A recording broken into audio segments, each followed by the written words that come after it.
Anyway, I'd like to just start what Iveta shared this morning about the walls that are blocking us really pursuing God fit also with what we heard last week from Rick, didn't it? As he was talking about wanting to take advantage of those opportunities that God gives us.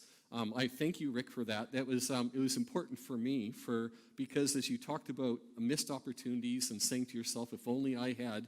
I think Joe was wanting to hit me upon hearing those types of things, and so I'm there. You know, I'm thankful for that reminder that just because we've missed an opportunity doesn't mean that our life is ended, and we shouldn't be stuck in that disappointment.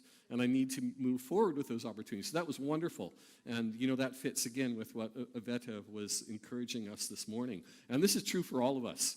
You know, being stuck in the past is only going to cause us difficulty, because Jesus has redeemed us, and there is that whole future that's available for us, of course. In 2020, this last year, has been interesting because there's been many missed opportunities for just about everyone and all manner of things. You know, Rick, I think you were focusing on those missed opportunities that we should do as we're pursuing Jesus, but if we open that up to just missed opportunities the way the world sees it, that's what 2020 is. You know, people intended they were going to go to Lanzarote for a holiday, and nope. No, the airlines aren't operating, or you name it, there was something that was going wrong, right? And in that broad sense, you know, we've had all sorts of things that have been disappointments in 2020. Most people have. You know, relationships have been damaged. In many ways, that's happened.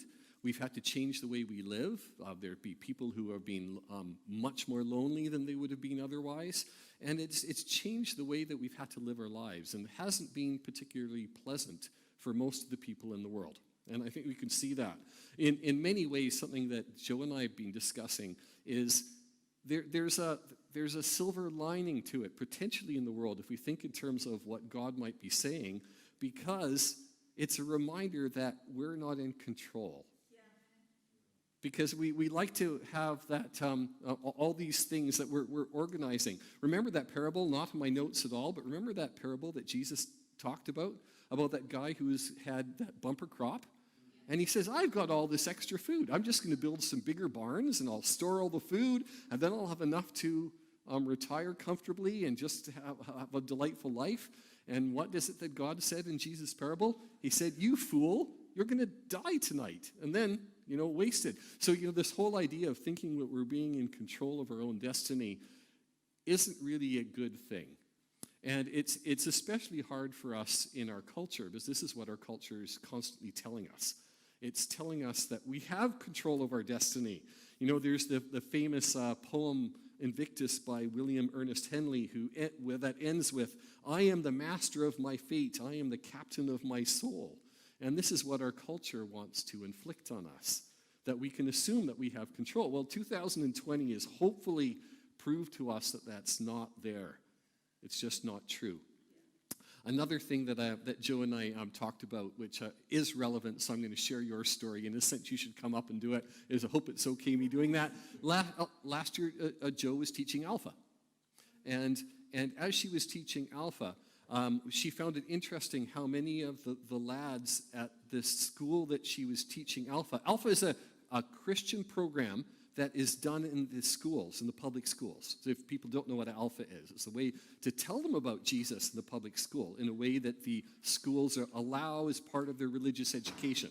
So Joe is there, and so many of the lads have this attitude that they knew what their history was. They were going to, you know, inherit the father's business or whatever it was, and they're going to make money, and they're going to have this hedonistic lifestyle of just enjoying their money. And they just knew that was what it was going to be.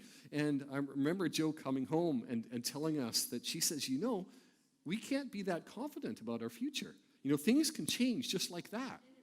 And we wonder what they're thinking now, that we're hoping that they remember the words that Joe gave them as 2020 would have come crashing in potentially on their family businesses, because almost every family business, unless you're Jeff Bezos with Amazon, but just about everyone else family business is being damaged by what's happened in COVID.